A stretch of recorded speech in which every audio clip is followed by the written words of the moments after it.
Hello friends, welcome back to my channel that is Alka educational. आज हम class 8 का 6 chapter करेंगे जिसका नाम है कंबशन एंड फ्लेम। तो अ, इस चैप्टर को स्टार्ट करने से पहले मैं आपको बताना चाहूँगी कि मेरा फेसबुक और इंस्टाग्राम चैनल है, तो प्लीज़ इसको लाइक एंड फॉलो ज़रूर करें। तो let's get started our new chapter that is combustion and flame. अब हम पढ़ेंगे कि कंबशन होता क्या है। A chemical process in which a substance react with oxygen to give off heat is called combustion. तो कंबशन हमेशा इन प्रेजेंस ऑफ ऑक्सीजन ही होगी। तो कंबशन क्या है? एक ऐसा प्रोसेस है जिसमें कि सब्सटेंस रिएक्ट करेगा ऑक्सीजन के साथ to give off heat is called combustion. ठीक है, तो इसको कंबशन कहते हैं। द सब्सटेंस दैट अंडरगो, अब कंबशन के लिए जो सब्सटेंस यहाँ पर इन्होंने यूज़ किया है वो सब्सटेंस कौन सा होगा जो कंबशन मतलब अंडरगो कंबशन जाएगा, उस सब्सटेंस को हम क्या कहेंगे? कंबस्टिबल। ठीक है, तो वो सब्सटेंस हमारे क्या होंगे? फ्यूल्स होंगे। द फ्यूल में भी सॉलिड भी हो सकता है, लिक्विड और गैसेस भी हो सकती है। Some time light is also given off during combustion. तो कंबशन के टाइम कहते हैं कभी कभी हमें लाइट भी मिलती है। Either as flame or as glow, या तो हमें फ्लेम की तरह मिलेगी या एक चमक ग्लो की तरह मिलेगी। जैसे इसमें आगे की गैस को मतलब कि फ्यूल की फॉर्म में हम गैस को भी यूज़ कर सकते हैं। जैसे हमारे घरों में है, ठीक है, तो हमारे घरों में एलपीजी सिलेंडर्स होते हैं, तो हम जब उसको जलाते हैं, ठीक है, गैस स्विच ऑन करेंगे तो क्या होगा कि गैस सप्लाई होगी, और जैसे ही हम उसको ऑन करेंगे, ठीक है, तो लाइटर से तो क्या होगा? वो हमें फ्लेम मिलेगी। ठीक है, क्या मिलेगी हमें? फ्लेम। हमने एक एक्टिविटी परफॉर्म की कि एक हमने कैंडल ली और उसके ऊपर हमने ग्लास चिमनी रख दी कैंडल के ऊपर। ठीक है, अब यहाँ से जो ग्लास चिमनी है वो ओपन है, तो इसको प्रॉपर मतलब कि मिल रही है ऑक्सीजन, उतनी नहीं मिल रही बट मिल रही है ऑक्सीजन। ठीक है, तो कहते हैं कि जब हमने इसको ऊपर से वुड ब्लॉक से इसको कवर कर दिया तो उसको बिल्कुल ऑक्सीजन नहीं मिली, तो ये बुझ गई। तो कहने का मतलब कि जो भी हमारी कंबशन है वो हमेशा इन प्रेजेंस विद ऑक्सीजन ही होगी। कोई भी चीज़ को आग इन प्रेजेंस ऑफ ऑक्सीजन ही लगेगी। तो हमारे जो कंबस्टिबल सब्सटेंस वो होते हैं जिनको आग लगेगी, जो बर्न करेंगे। ठीक है, और कहते हैं हर एक चीज़ को बर्न करने का अलग अलग क्या होता है? टेम्परेचर होता है। कई ऐसी चीज़ें हैं कि जो मतलब इजीली बर्न मतलब कि फायर को कैच कर लेंगी, और कई हैं जिनको टाइम लगेगा। जैसे कहते हैं हमने एक मैच स्टिक ली, उससे अगर हमने एक पेपर को बर्न किया वो इजीली बर्न हो जाएगा, फटाफट हो जाएगा, उसको बिल्कुल टाइम भी नहीं लगेगा। बट उसी मैच स्टिक से अगर हम चाहेंगे कि हम एक वुड के पीस को आग लगाएं तो उसको टाइम लगेगा। तो इस चीज़ को हम कहते हैं इग्निशन टेम्परेचर। तो इग्निशन टेम्परेचर क्या होता है? The lower temperature at which a substance catches fire, कि वो लोअर टेम्परेचर जिस पे कोई भी जो सब्सटेंस है वो फायर कैच कर ले, वो इग्निशन टेम्परेचर होता है। कईयों का इग्निशन टेम्परेचर लो होता है जिनको जल्दी आग लग जाती है, कईयों का इग्निशन टेम्परेचर हाई होता है जिनको ज़्यादा टाइम लगता है आग लगने में। अब इसमें मैच स्टिक की बात की गई है कि मैच स्टिक हमारा मतलब कि किससे बना होता है। ठीक है, तो जो मैच स्टिक की टॉप वाली ब्राउन वाली लेयर है ये किससे बनी होती है? ट्राइसल्फाइड पोटेशियम क्लोरेट से बनी होती है एंड वाइट फॉस्फोरस से, और with some glue and starch होता है इसमें प्रेजेंट। ठीक है, ये पहले टाइम पे ये होता था। ठीक है, अब जो है अब क्या है? ये ट्राइसल्फेट एंड पोटेशियम क्लोरेट से बनी है नाउ डेज। ठीक है, अब के टाइम पे जो ये ब्राउन चीज़ है किससे बनी है? ट्राइसल्फेट एंड पोटेशियम क्लोरेट से। ठीक है, तो जिसके ऊपर हम मैच स्टिक को रब करते हैं वो किस चीज़ से बना होता है? रेड फॉस्फोरस से बना होता है। तो रेड फॉस्फोरस, ठीक है, तो हमारा रेड फॉस्फोरस है, और जो वाइट फॉस्फोरस है जब वो रिएक्ट करता है पोटेशियम क्लोरेट से तो वो हीट को प्रोड्यूस करेगा। ठीक है, तो ये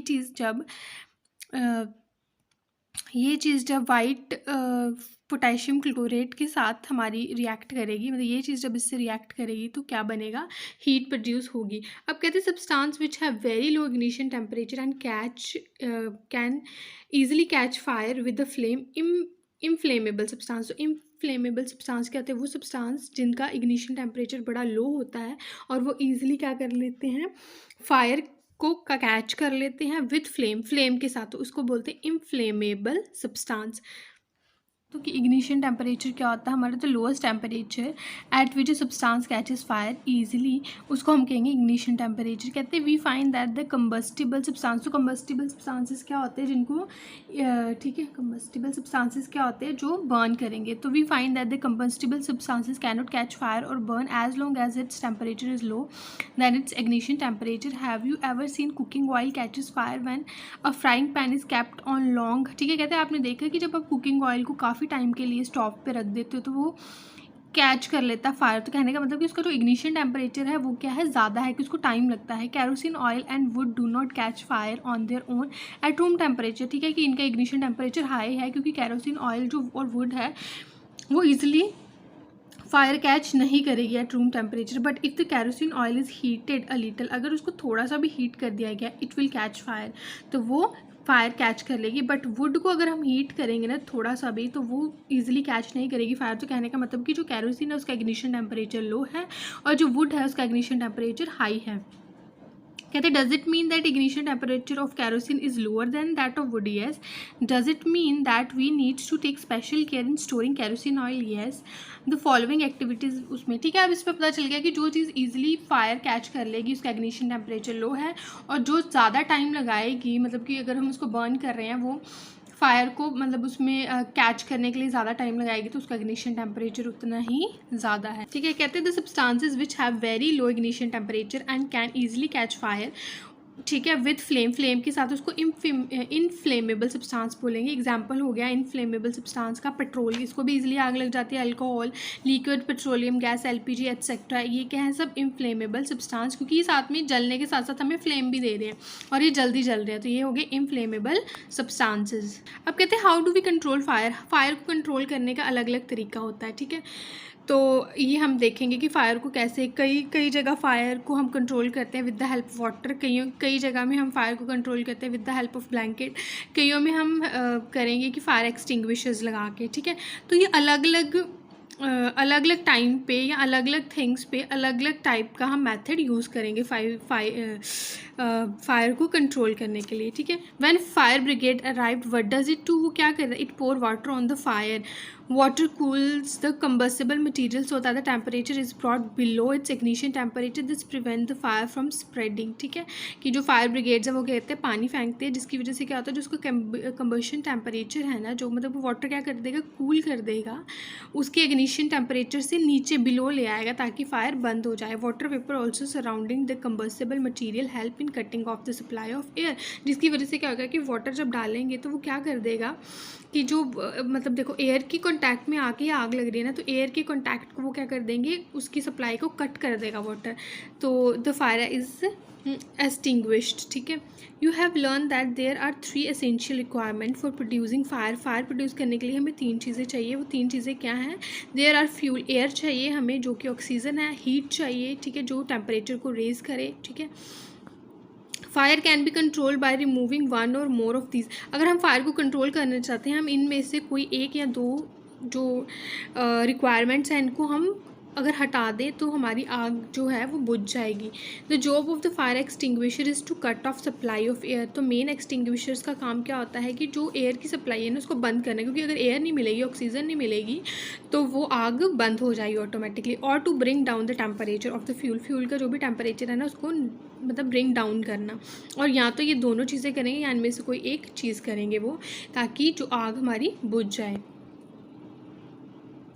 अब कहते हैं कि the most common fire extinguisher is water, water ही है मेन, कि अगर फायर को हम बंद करना चाहते हैं तो वाटर यूज़ करेंगे, but water work only when think like wood and paper are fired, तो हम ये याद रखना है कि पानी को हम तभी यूज़ करेंगे जब किन चीज़ों को आग लगी है, या तो वुड को या तो पेपर को आग लगी है। इफ़ इलेक्ट्रिकल इक्विपमेंट में आग लगी है ना तो पानी कभी नहीं फेंकना क्यों, उल्टा करंट लगेगा।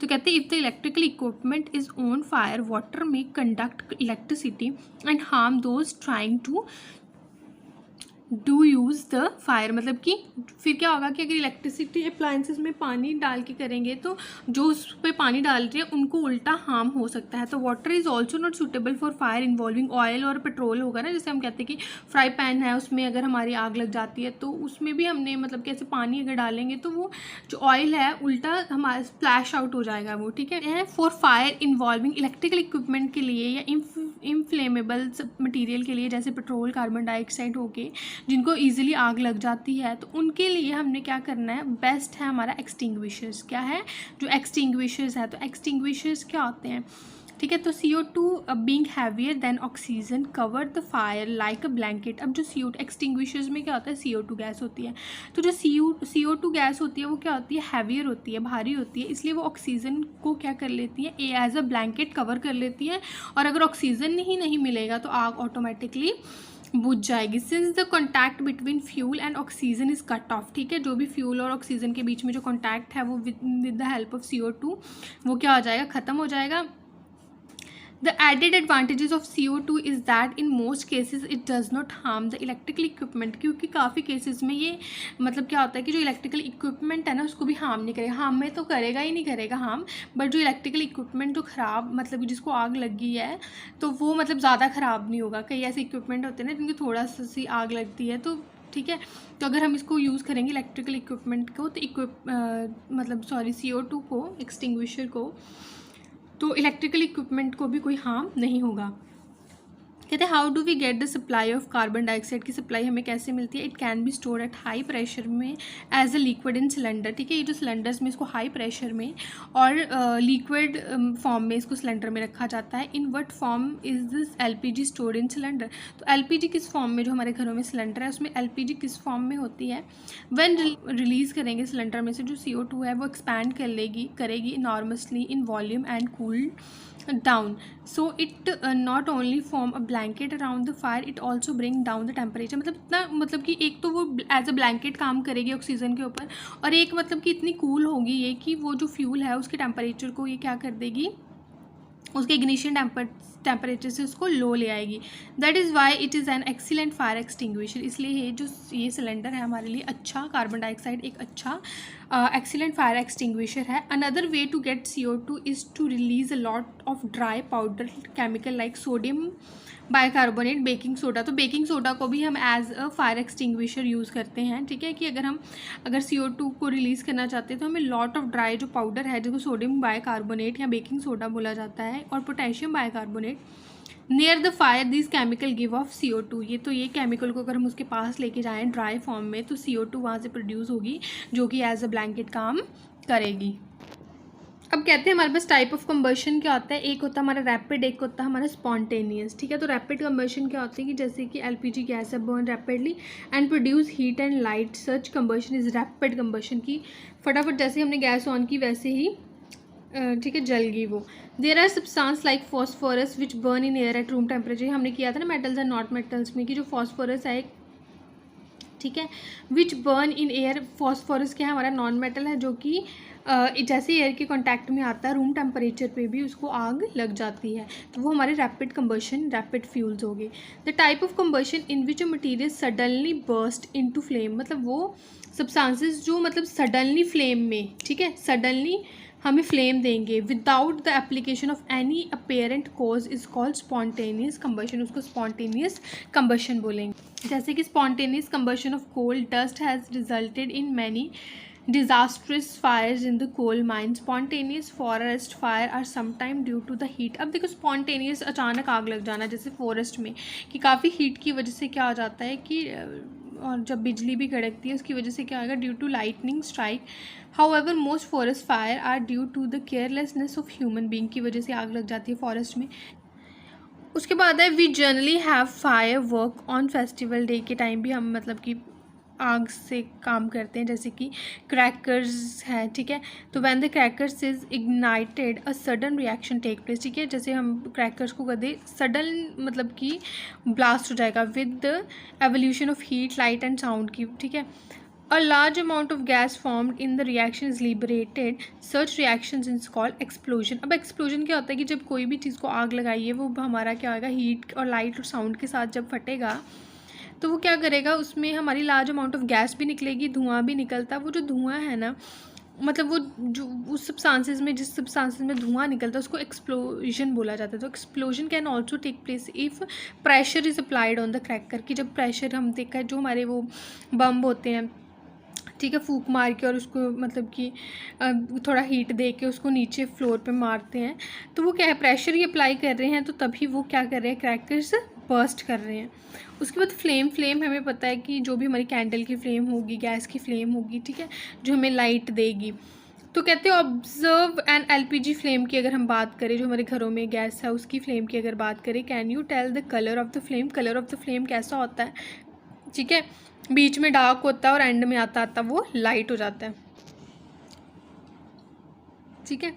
सब तो ये देखो इसका क्या कलर होता है, सेंटर में जो हमारी ये, ठीक है, जिस पे हम आग लगाते हैं, इनर वाली साइड ब्लैक होती है, उससे ऊपर वाली लेयर येलो होती है, सबसे ऊपर वाली लेयर ब्लू होती है। तो ठीक है, जो हमारी इनर लेयर है वो ब्लैक होगी, मिडल लेयर येलो होगी, और जो हमारी सबसे टॉप लेयर है वो हमारी क्या होगी, ब्लू इन कलर होगी। तो कहते हैं substances which vaporise during burning give flame, जो वेपराइज होगी वो हमें फ्लेम देगी, और substance which does not vaporise during burning can't give flame. तो फ्लेम वही देंगे जो कि वो सब्सटेंस जो वेपराइज हो जाएंगे बर्निंग के टाइम, जो वेपराइज हो जाएंगे, जैसे कैंडल है, कैंडल क्या हो जाती है, मेल्ट हो जाती है ना, वेपराइज हो जाती है, तो ये हमें क्या देगी, फ्लेम देगी।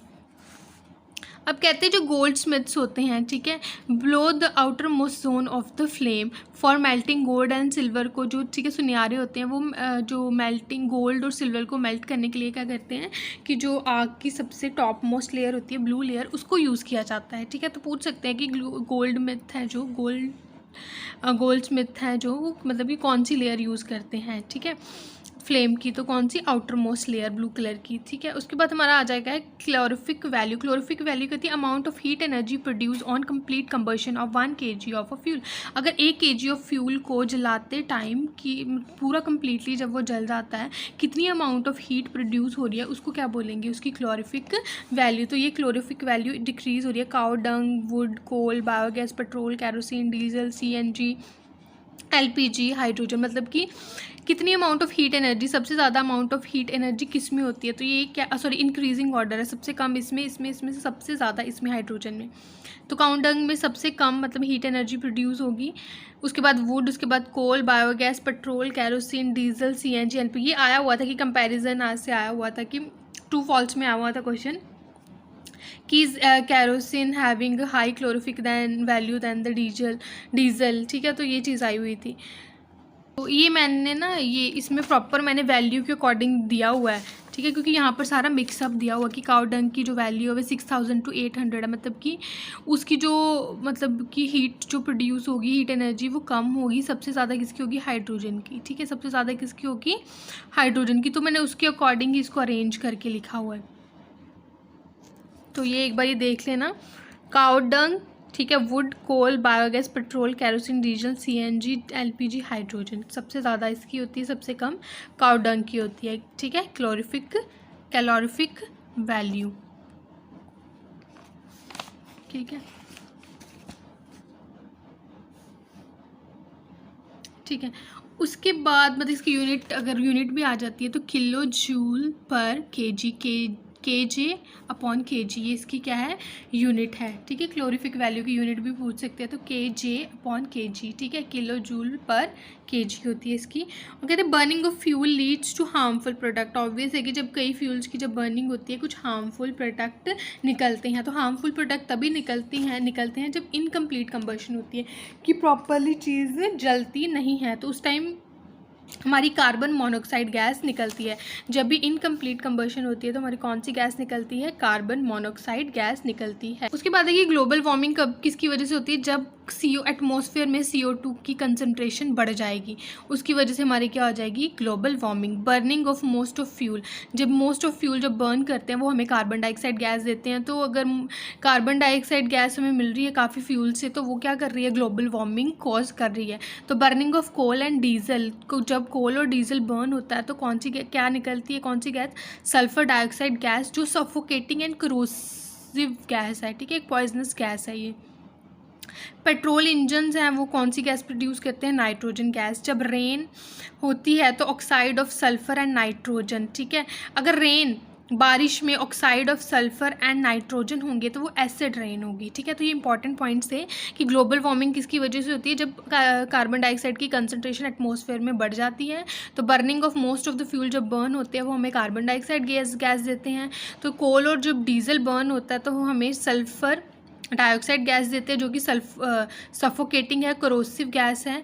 पेट्रोल के जो इंजन्स होते हैं वो हमें नाइट्रोजन गैस देते हैं। जब रेन में oxide of sulphur and nitrogen होंगे प्रेजेंट तो वो एसिड रेन कहलाएगी। अब ये जो मैंने बोला एसिड रेन है, तो ये एसिड रेन क्या है? Very harmful for crop building and soils की वजह से। तो ये सब चीज़ें हैं क्या हैं, बहुत ख़राब होती हैं, बड़ी हार्मफुल होती है क्रॉप बिल्डिंग्स के लिए, ठीक है। यू हैव गैस हमारी है CNG, जो क्या है लेस पोल्यूटिंग गैस और लेस हार्मफुल गैस है। तो CNG को हमें क्लीनर फ्यूल भी कहा गया है। कभी कभी पूछते हैं कि ताजमहल किसकी वजह से ख़राब हुआ है, कि एसिड रेन की वजह से ख़राब हुआ है ना, तो मतलब oxide of sulphur and nitrogen dissolve in rain water to form acid rain, तो इसकी वजह से हुआ है, ठीक है। और CNG मतलब पूछेंगे अगर क्लीनर फ्यूल कौन सा है, तो क्लीनर फ्यूल हमारा कौन सा है? CNG हमारा क्लीनर फ्यूल है, क्योंकि ये less amount of harmful product produce करता है। उसके बाद ये कुछ इंपॉर्टेंट पॉइंट है, कहते हैं substance which burn in air is called combustible substances. क्या होते हैं जो एयर में बर्न होते हैं? ऑक्सीजन है वो एसेंशियल है कंबशन के लिए, कि ऑक्सीजन की प्रेजेंट में ही आग लगेगी। During the process of combustion heat and light are given out, heat और लाइट हमें मिलती है। Ignition temperature is the lowest temperature at which combustible substances catches fire. Ignition temperature एक लोएस्ट टेम्परेचर है जिसमें जो भी कंबस्टिबल जो फ्यूल्स हैं वो क्या कर लेंगे? फायर कैच कर लेंगे। Inflammable substances have very low ignition temperature. Inflammable substances में हमारी क्या आ जाएंगे? कार्बन डाइऑक्साइड वगैरह आ गई, ठीक है।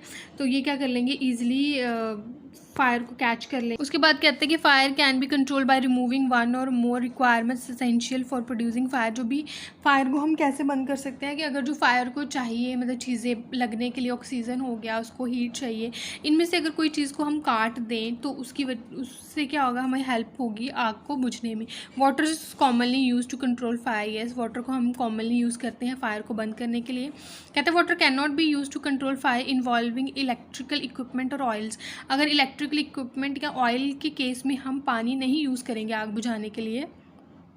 कहते हैं there are various type of combustion substance, rapid combustion, spontaneous combustion. दो टाइप की होती है, एक रैपिड एंड एक spontaneous. There are 3 different zone of flame, dark zone, luminous zone, non luminous zone, ठीक है। ये बता दिया था आपको। An ideal fuel is cheap. जो एक आइडियल फ्यूल है वो चीप होते हैं, रेयरली अवेलेबल होते हैं। कि जो आइडियल फ्यूल है वो चीप सस्ते होते हैं और रेयरली अवेलेबल होते हैं, rarely combustible and easily to transport होते हैं। It has high calorific value, ठीक है। इट डज़ नॉट मतलब कि उसकी कैलोरीफिक वैल्यू हाई होती है। डज़ नॉट प्रोड्यूस गैस और residue that pollute the environment, ठीक है। वो मतलब कि इन्वायरमेंट को पोल्यूट भी नहीं करेंगे, बर्न करने पे कुछ ऐसी हार्मफुल चीज़ें नहीं निकलेंगी। Fuel differ in their efficiency and cost. उसकी फ्यूल्स अलग अलग मतलब डिफरेंट है उनकी कॉस्ट एंड उसकी efficiency. Fuel efficiency is expressed in term of its calorific value and which is express in unit of, ठीक है। कि फ्यूल की एफिशिएंसी की बात करें तो उसकी कैलोरीफिक वैल्यू की बात हो रही है और उसकी यूनिट क्या है? Kilo joule per kg। कहते हैं unburnt carbon dioxide in air are dangerous polluting causing respiratory problem, ठीक है। अगर कार्बन अच्छी तरह बर्न नहीं हुआ, अनबर्न कार्बन पार्टिकल क्या कर सकते हैं? Dangerous polluting causing respiratory system को हमारे ख़राब कर सकते हैं। Incomplete combustion of fuel give poisonous carbon monoxide. अगर हमारी कंबशन इनकम्प्लीट हुई है तो वो क्या करेगा? Poisonous carbon monoxide gas produce करेगा। Increase percentage of carbon dioxide in air, उसकी वजह से ग्लोबल वार्मिंग होगी। Oxide of sulphur nitrogen produce by burning of coal diesel and petrol causing acid rain which harmful for crop building and soils के लिए क्या होगा? हमारा harmful होगा। तो ये हमारे कुछ फिलअप्स है। कहते हैं burning of wood and coal cause pollution of air, ठीक है। Liquid fuel used in homes, LPG use किया जाता है। Fuel must be heated to its ignition temperature before it start burning, ठीक है। कि फ्यूल को हम क्या करेंगे? हीट करेंगे टू इट्स इग्निशन टेम्परेचर तक, ताकि मतलब वो बर्न हो जाए before it start burning. Fire produce by oil can not B control by water, water से नहीं हम कंट्रोल करेंगे। So thank you so much friend for watching my video. Please मेरे इस वीडियो को लाइक एंड शेयर करें, मेरे इस चैनल को सब्सक्राइब करें। Thank you so much.